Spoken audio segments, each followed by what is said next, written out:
Hello friends, हमारे tense के जो सेशंस हैं आप उसमें देखिएगा, आपको सारे टेंसेस समझ में आ जाएंगे। टेंसेस बड़े ही महत्वपूर्ण होते हैं। देखिए, मैं आपको बताता हूँ टेंस का इम्पोर्टेंस क्या है। ये यदि एक पेड़, तो ये पेड़ की जो क्या है जड़ें होती हैं, और ये पेड़ जो है ये पूरा।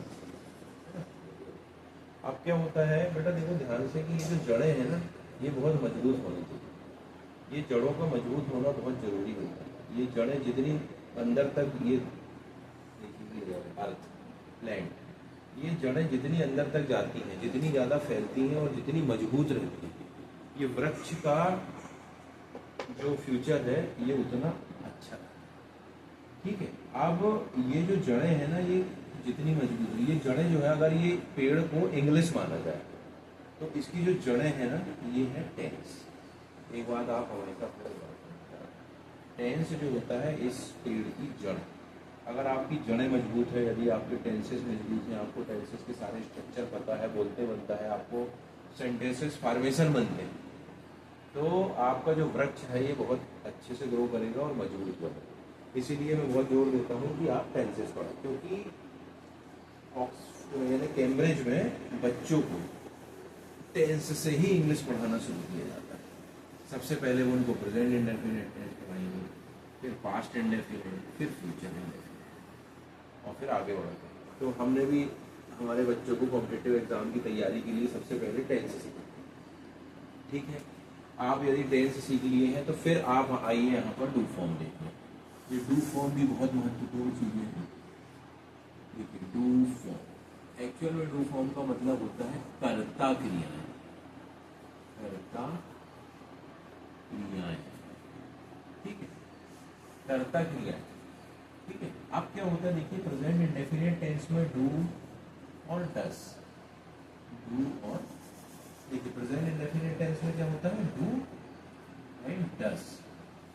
डू और डस का मतलब होता है, प्रेजेंट इंडेफिनिट टेंस की बात कर रहे हैं तो कर्ता है, पास्ट की बात कर रहे हैं तो देखिए क्या होगा, डिड यानी किया, और फ्यूचर की बात करेंगे तो क्या होगा, शैल और विल के बाद में लगेगा डू यानी करेगा। ठीक है।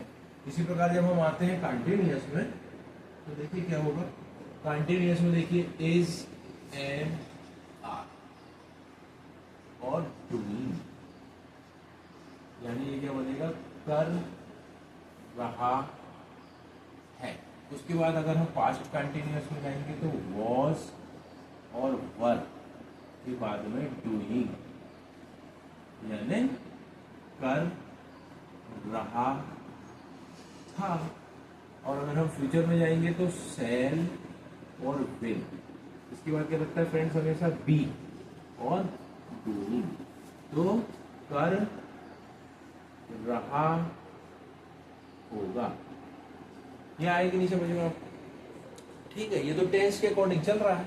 जैसे प्रेजेंट इंडेफिनिट टेंसेस के आखिरी में जो शब्द आते हैं हिंदी में, ता है, ती है, ते है, तो इसी प्रकार करता है। तो ये देखो, आपने क्या देखा, करता है। अब देखो ये टेंस के अकॉर्डिंग रहता है बेटा। डू डज है तो प्रेजेंट इंडेफिनिट, डिड है तो past indefinite, shall do, will do करेगा, है ना। इज एम आर डूइंग कर रहा है, वॉज वर डूइंग कर रहा था, शैल विल बी डूइंग कर रहा होगा। अब आपने परफेक्ट पढ़ा था, इसके बाद में परफेक्ट टेंस कैसे पढ़ा था, अब हैज होगा या हैव होगा, और फिर क्या होगा, डन होगा। थर्ड फॉर्म लगता है तो कर चुका है, और फिर हैड डन। ठीक है, हैड डन होगा तो कर चुका था, और शैल विल हैव डन यानी कर चुकेगा। ठीक है भाई। तो इस प्रकार से क्या होता है कि डू फॉर्म जो है कार्य करता है। अब हम और एक ऐड कर सकते हैं यहाँ पे, परफेक्ट कंटिन्यूअस वाले भी। चलिए कर लीजिए सब, आपको एक ही बार में कंफ्यूजन नहीं होनी चाहिए। तो हैज या है, फिर क्या लगेगा, बीइंग, डूइंग, कर रहा फिर यहाँ जाएगा हैड बीन डूइंग, कर रहा था। और यहाँ जाएगा, देखिए प्रेजेंट इंडेफिनिट में परफेक्ट कंटिन्यूअस में क्या होता है, हैज बीन डूइंग। फिर पास्ट में क्या आ गया, हैड बीन डूइंग। और इसी प्रकार फ्यूचर में क्या जाएगा, देखिए शैल या will have been doing, have been doing यानी कर रहा होगा। आएगी नहीं समझ में? क्लियर है? ये सब दिख रहा है स्पष्ट, बहुत छोटा तो नहीं है अक्षरों में, ठीक है बेटा। अब मैं आपको बस ये समझाना चाहता हूँ कि डू फॉर्म में क्या होता है कि सारे टेंसेस में ये घुट जाएगा। तो देखिए ये एक ही, आप अगर आपने सारे टेंसेस आपको समझ में आ गए तो एक ही बार में आपको समझ में जाएगा कि जब प्रेजेंट इंडेफिनिट की बात हो रही है तो हम क्या लगाएंगे, डू या डस। अच्छा अब मत लगाएंगे कहाँ, क्यों लगाएंगे, क्यों हम इसको पढ़ते हैं, थोड़ा सा हम एक स्ट्रक्चर बस देखते हैं, शायद आपको हेल्प हो। देखिए आपने लिखा सब्जेक्ट प्लस आपने, मैंने जैसे ही ये डू लिखा और अंडर सर्कल किया, ठीक है। यहाँ देखो बेटा, जैसे ही मैंने ये डू लिखा और डू के बाद ये अंडर सर्कल किया तो इसका मतलब क्या होता है, ये डू के स्थान पे ये भी लिखा हुआ है, ये भी लिखा है, ये भी लिखा है, ये भी लिखा है, ये भी लिखा है, ये भी, आप जो चाहे वो लिख सकते हैं, ठीक है। प्लस आपको क्या लिखना पड़ेगा इसके बाद, नाउन, जैसे कि कौन से कार्य, ऐसे कार्य जैसे कि होमवर्क। तो हम क्या कहेंगे, वह होमवर्क करता है, तो ही डज होमवर्क। तो देखो यहाँ डू के स्थान पे आ गया, ही डज होमवर्क, वह होमवर्क करता है। फिर हम लिखते हैं डिड से एक एग्जांपल देखते हैं। तो हमने देखा वह क्लास वर्क करती है, तो हमने कैसे कहा, शी डिड क्लास वर्क। अब हमने कहा वे एम्ब्रॉयडरी करेंगे, तो हम कैसे कहेंगे, दे विल डू एम्ब्रॉयडरी।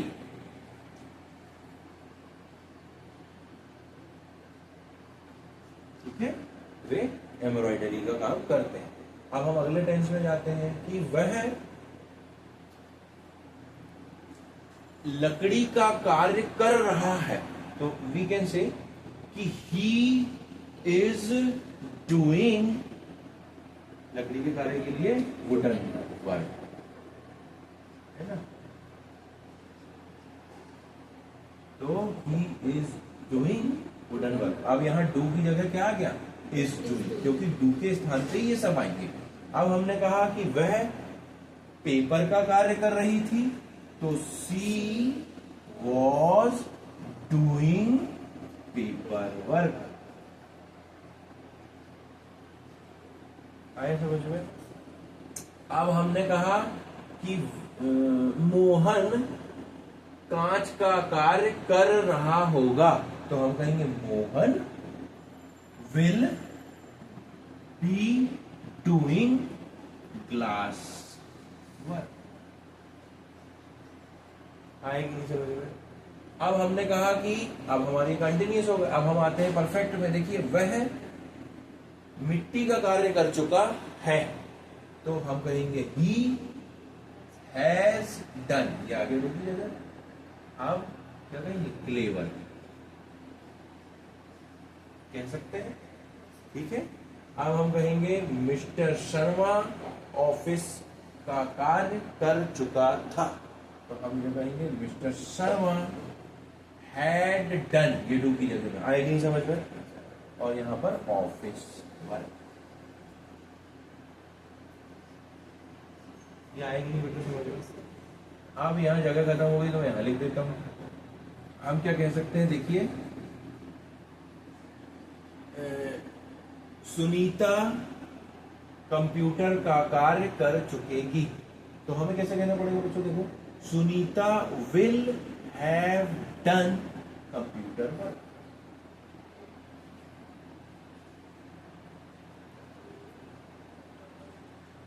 ठीक है, अब हमारा एक हो गया क्या, परफेक्ट का भी खत्म। इसी प्रकार हम ये बना सकते हैं कि यदि हम परफेक्ट कंटिन्यूअस में बनाना चाहें तो क्या कहेंगे हम, वह क्लास वर्क कर रहा है, या हम कहेंगे वह सुबह से क्लास वर्क कर रहा है, तो हम क्या कहेंगे, he has been doing class work since morning. आएगी नहीं समझ में बेटा। उसी प्रकार अगर हम पास्ट में चले जाएं तो वह गृह कार्य यानी होमवर्क, वह 2 घंटों से होमवर्क कर रहा था, तो हम कहेंगे he had been doing homework for 2 hours. आएगी नहीं समझ में। इसी प्रकार यदि बेटा हम ऐसा बनाते हैं, फ्यूचर के चल लेते हैं, कर रहा होगा, वह यानी वे एम्ब्रॉयडरी का कार्य कर रहे होंगे, तो हम क्या कहेंगे, they will have been doing embroidery. आएगी नहीं समझ में। तो इस प्रकार ये डू को अगर मैंने अंडर सर्कल किया तो इसका मतलब क्या है कि ये सब यहाँ पर लग जाएगा, और आपको नाउन में सिर्फ वर्ग वाले नाउन लगाने हैं। नाउन बहुत प्रकार के होते हैं, later I will explain every and each noun. You don't need to be worry about all this things, है ना। I will explain fully. तो ये हमारे बहुत ही जो यानी बहुत ही हम बेस से उठाते हैं उन बच्चों के लिए। तो ये आपको बेटा अगर ऐसे आप 10-20 वाक्य बनाओगे तो सारे टेंसेस में ये घूमेगा, तो आपको एक नई चीज समझ में आएगी, अच्छा ऐसा होता है क्या डू फॉर्म। फिर हम इसकी नेगेटिव बनाते हैं। अब देखिए इसका अगर हमको नेगेटिव बनाना रहेगा तो हम क्या करेंगे।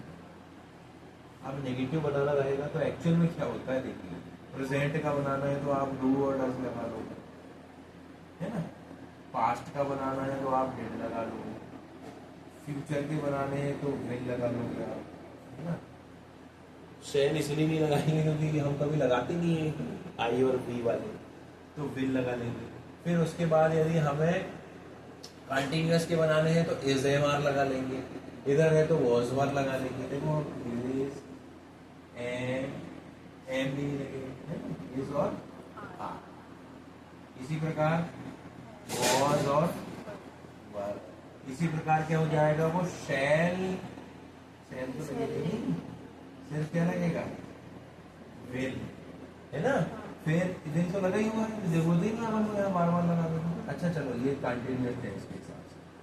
फिर उसके बाद आपको जब हैज हैव आ गया तो आप क्या लगा लोगे, हैज और दिख रहा है, नीचे तक दिख रहा है, स्टार्ट हैज और है। अब देखिए आप जब आप ये विल तक आ गए कहाँ, कंटिन्यूअस में। अब यदि आप परफेक्ट में जाते हो तो क्या लगेगा सामने, हैज या है। परफेक्ट में जाओगे तो है, फ्यूचर में जाओगे तो विल, है ना। फिर सब। अब इसी प्रकार इधर जाओगे तो फिर हैज हैव लगेगा, फिर हैड लगेगा, फिर तो इंट्रोगेटिव बनाने के लिए सब हेल्पिंग वर्ब सामने आएंगी। फिर क्या लगेगा, सब्जेक्ट, और फिर उसी सब्जेक्ट के अकॉर्डिंग आपको क्या लगाना पड़ेगा, टू। ये आएगी नहीं समझ में। अब डू जो है इसी सब्जेक्ट के अकॉर्डिंग लगेगा भाई। अब आप समझने का प्रयास करिए कि do you do homework. O negative, अरे हम तो नेगेटिव बना रहे थे, इंटरनेटिव बन गया भाई, इंटरनेटिव बन गया, बताओ यहाँ के बाद। देखिए फ्रेंड्स, अब हम जब इसका नेगेटिव पढ़ेंगे तो नेगेटिव पढ़ने के लिए क्या करना पड़ेगा, सिंपल, सब्जेक्ट प्लस नेगेटिव बनाना। तो इस वाले टेंस के लिए नेगेटिव क्या बनेगा, डू नॉट, डज नॉट, है ना, डिड नॉट। आगे क्या जाएगा, शैल नॉट, विल नॉट आया, शैल नॉट, विल नॉट। फिर is not, am not, are not, was not, were not, shall not, will not, has not, have not, had not, shall not, will not, फिर has not, have not, had not, shall not, will not. आएगी नहीं समझ में। तो इसी प्रकार से आप सब आगे कर सकते हैं। अब बार बार फिर उसके बाद उसी के अकॉर्डिंग क्या लगाना पड़ेगा आपको, टू, उसी के अकॉर्डिंग लगाना पड़ेगा, ठीक है। जैसे वह होमवर्क नहीं करता है तो आप कैसे बोलोगे, ही डज नॉट डू, और फिर ये सारी नाउन आया। तो he does not do homework, फिर हम अगर बोलेंगे वे लकड़ी का कार्य नहीं कर रहे होंगे, तो वे यानी दे विल, और तुरंत लगाओ not be doing wooden work. आएगी नहीं समझ में? तो बाय दिस वे आप इन सारे सेंटेंसेस में नोट लगा सकते हैं। देखो इज एम आर के बाद नोट लगेगा, यहाँ वॉज वर्क के बाद नोट लगेगा, यहाँ सेल विल के बाद नोट, और फिर बी और फिर डूइंग, और फिर यहाँ क्या लगेगा? वह कक्षा का कार्य नहीं कर चुका है, तो he has not done class work. Way computer का कार्य नहीं कर चुके थे, तो they had not done computer work. वह सुबह से ऑफिस वर्क कर रही थी, तो शी हैड वह सुबह से ऑफिस वर्क नहीं कर रही थी, तो she had not been doing office work. आएगी नहीं समझ में? ठीक है। अब हम इसी का बनाते हैं क्या दोस्तों? देखिए इंट्रोगेटिव। तो इंट्रोगेटिव में भी ऐसा ही है। जब अगर हम प्रेजेंट इंडेफिनिट की बात करेंगे तो डू डज आएगा, फिर डू और डज, और यहाँ ठीक है, यहाँ तक लिखना है तो हमको क्या लगाना पड़ेगा? यहाँ पे डू डज डिड, है ना, plus subject plus do plus noun और क्वेश्चन मार्क। जैसे कि क्या वह होमवर्क करता है, तो हम कहेंगे डज ही डू होमवर्क। अब आप यहाँ पर सारे डू को उठाकर लाइए और अब अगर मान लो आपको इसका बनाना है ना, तो हम बनाएंगे क्या वह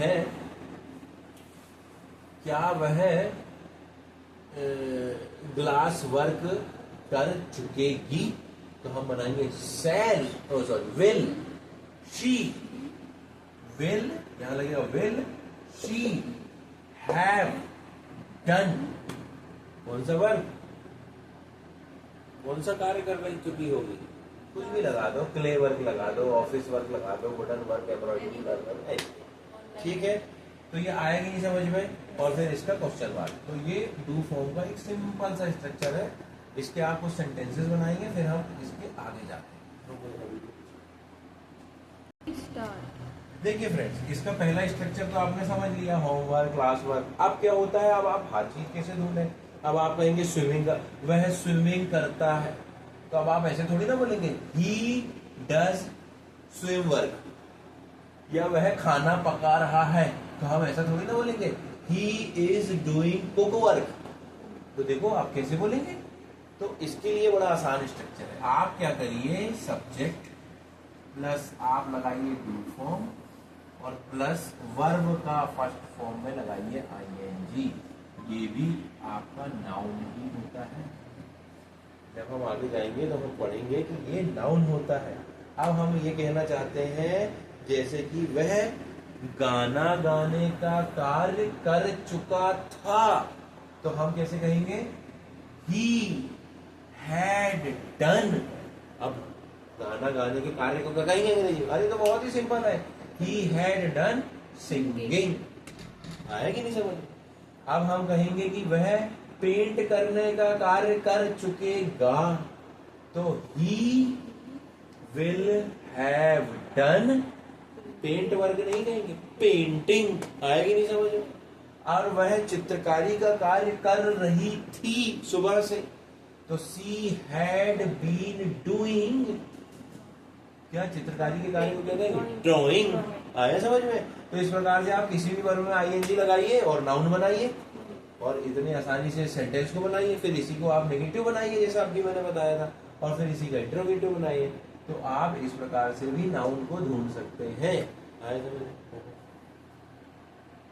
ये दोस्तों इसी की तर्ज पे एक आया है, बहुत ही बढ़िया। आपको मैं स्ट्रक्चर बताता हूँ। एक ता है, कैसा? जैसे मुझे बोलना है, अब मैं अपने बच्चों को डांट रहा हूँ कि भाई तुम पढ़ाई नहीं करते। अब उनको थोड़ी सी खींच आ गई, थोड़ा सा गुस्सा आ गया, तो वो मेरे से बोलती हैं, सर हम पढ़ाई करते तो हैं, अब हम यहाँ पे क्या दे रहे हैं? करते तो हैं, करता तो था। मैंने उसको बोला कि तुम अभ्यास नहीं करते थे इसलिए तुम्हारे नंबर अच्छे नहीं आए। उसने गुस्से में मुझसे बोला, अरे सर मैं अभ्यास करता तो था, इस प्रकार के जो सेंटेंसेस होते हैं ये हम डू फॉर्म के बहुत ही सुंदर से स्ट्रक्चर से बोलते हैं। ही, डू, डज, डिड। ठीक है, ये सिर्फ इतने के लिए तो है तो था। He does complete the work, वह कार्य खत्म करता तो है। देखो कैसे बनाएंगे सेंटेंस, देखो। वह क्रिकेट, एक और एग्जाम्पल हो रहा है, खेलता तो है। कैसे बनाएंगे? तो ही डज प्ले क्रिकेट। देखो कितना बढ़िया बात है। वह गाना गाती तो थी।